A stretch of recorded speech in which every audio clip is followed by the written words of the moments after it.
Ryder reveals massive prediction for Bengals safety Gino Stone. Welcome back into the Bengals Digest channel. I'm Carson Lokey. Hopefully you guys are having an amazing day. And last offseason, let's go back a little bit, I was pretty excited when we signed Gino Stone for the 2-year contract that he is on now.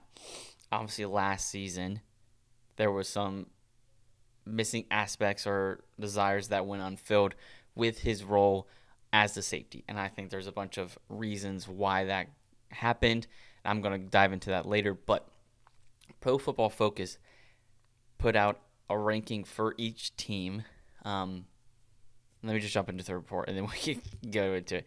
So, yeah, Gino Stone, and this is the report. Pro Football Focus names Bengals safety Gino Stone as top 2025 bounce back candidate. So what they did basically, every team they had a player that they labeled as their bounce back candidate for that team. And I think Gino Stone honestly is the perfect candidate for the Cincinnati Bengals because of what he can bring to the team and then how the 2024 season ended or how it played out. In my opinion, started bad but ended good. Like, I was actually really impressed with Gino Stone later into the season. But let me jump into the report, read the report, and then I'll give my breakdown after all that. So, yep. Once again, Pro Football Focus names Bengals safety Gino Stone as top 2025 bounce back candidate. Pro Football Focus named a bounce back candidate for all 32 teams ahead of the 2025 NFL season. Dalton Wasserman deemed Bengals safety Gino Stone as Cincinnati's best option after a lackluster 2024 performance. The veteran was one of the lowest graded high snap safeties in PFF grading database. And we've talked about that a lot. But this is what he had to say. Stone was brought to Cincinnati to stabilize the safety unit, but he never found his footing in Lou Anarumo's defense, finishing with a career-low 53.7 coverage grade. And he continued, however, his performance improves when isolated as a single high free safety, or that a role that could suit him better, under new defensive coordinator Al Golden. Golden's Notre Dame defense ran more single high looks than any other team last season, making the fit a promising one for Stone in 2025. So this, I'll start talking about. To me, it was very surprising that we didn't go after a safety in the draft. I thought it was a foregone conclusion that we would draft him, especially with Al Golden coming to the Bengals. I thought Xavier Watts, the fact that we had 2 opportunities to draft him in the 2nd and 3rd round, I thought for sure Xavier Watts would be a pick for the Cincinnati Bengals, especially because of the Al Golden connection. But because they didn't go after any safeties or any cornerbacks, that shows to me that at least the front office, Zach Taylor and Al Golden, feel comfortable with the secondary. They feel comfortable with the DBs. They feel that they can implement all the guys they already have into Al Golden's new scheme that he's going to bring to the Bengals, and then they will actually fit perfectly. And this is what Wasserman is talking about. Golden's defensive scheme usually just has a single high safety, and that is when Gino Stone performs the best, when he's the single high safety instead of too high. This is what he's mentioning. So he's saying Al Golden's scheme fits better for Stone, that he will probably have a more a season he is used to having, because last season was his worst season in his career by far. But with Al Golden, it's looking more like it's going to be a promising one, like how his seasons were before last season, if that makes sense, because of Al Golden's new scheme. And I think that's why they didn't draft a safety or a cornerback, is because they felt the personnel they already had, it has to be the personnel they already have fits that scheme perfectly, and they can plug and place instead of drafting completely new guys.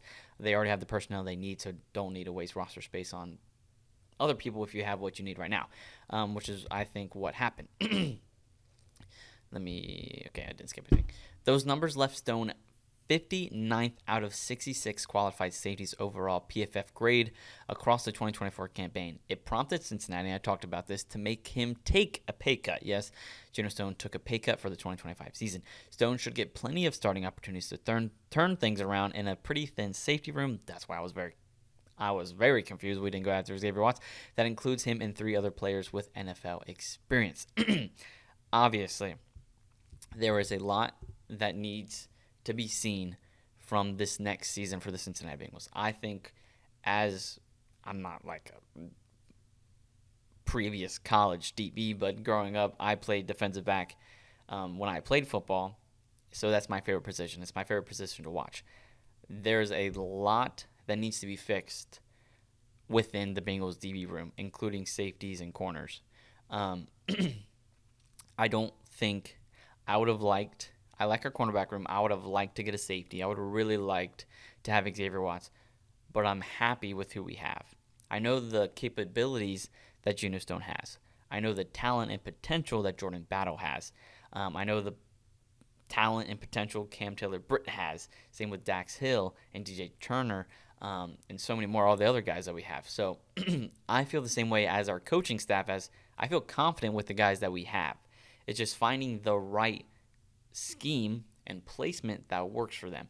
And for me, I think Gino Stone was, and this is one of the backlashes Lou gets a lot on Anarumo, is that his defensive scheme is very complicated. It is not a basic scheme, which can be a good thing, but it can also be a hard thing because you're changing your scheme week to week depending on your opponent. And if you have a more complicated system, it's harder for players, especially a first-year player who has been a veteran and is used to a scheme, is now coming to a completely new scheme that is complicated. It can be hard to adjust. And I think Gino Stone actually did very well in adjusting late. Start of the season, he had a lackluster season. I think towards the end of the season, he was actually really impressing me. He went on like a 3-week streak of having an interception every week. And for a portion in the middle of the season, he was the highest graded safety throughout those weeks. Gino Stone was transitioning into the scheme that Lou was putting out there, but that's not where he does his best. Like Wasserman mentioned, he does his best when he is the single high safety. I think now Al Golden is going to implement his scheme into the Bengals, which implements a single high safety, and having Gino Stone back to the position or the scheme that fits him. I think this next season is going to be a completely different season compared to 2024 to 2025 with Gino Stone. Let's look at the stats just to prove this is what he was doing. So obviously his rookie year, it was his rookie year, so he didn't start. But 2024 he had 81 total tackles, 47 solo, 0 sacks, 0 forced fumbles, 0 fumble recoveries, and then 4 interceptions. The season before that is the main reason the Bengals went after him. 68 total, 44 solo, but then he had 7 interceptions. And that's why I think they didn't go after a safety in the draft, is because also Al Golden loves ball hawks. Gino Stone is meant to be a ball hawk, especially in that single high safety position where he gets kind of range of the whole field. He's a ball hawk. He should be getting 6+ interceptions a season. And like I mentioned, he had a week, like 3 weeks straight where he got an interception every week. So that happened in 3 weeks, basically. He got his interceptions in 3 weeks, and it was not relevant the rest of the season, but, wasn't doing what he's capable of doing.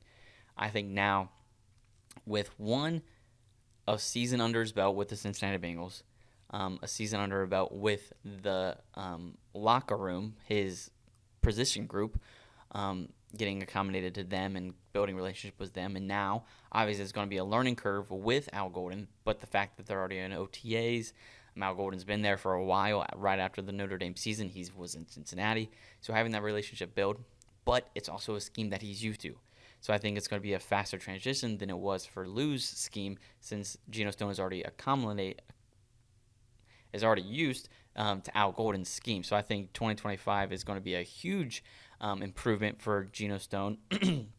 I hope he balls out and we are able to extend him, because I think a safety is one of the most important positions that goes unnoticed, and we've been trying to fill that safety role ever since we let Jesse Bates walk away. I think that was probably one of the stupidest moves Cincinnati has done in recent history. Obviously, there's been a lot, but letting Bates walk away was probably the biggest mistake Cincinnati has done, and we've been kind of combating with it ever since he left. Jesse Bates is if not the best safety in the league right now. And if he's not the best, he's one of the best. I think Cincinnati is biting the bullet, especially since we drafted him.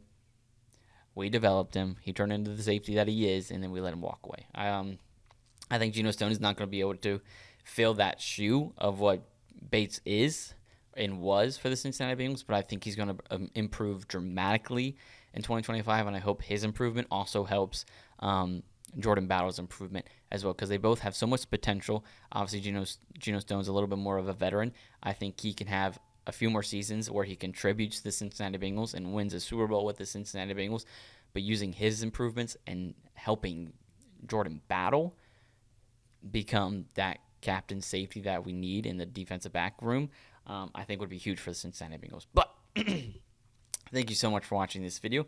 Don't forget to subscribe to the Bengals Digest channel.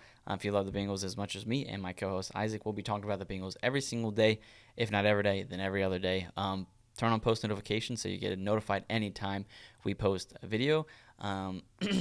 Like this video, comment down below how you feel about Gino Stone. Like I said, I started to really enjoy watching Gino Stone later into the season once he kind of figured it out. Now I'm actually more excited to watch him and just the DB room in general this coming season because of the new scheme without going. But let me know how you feel about it in the comments down below. But thank you so much for watching for the Bengals Digest channel. I'm Carson Lokey. Have an amazing day, and God bless.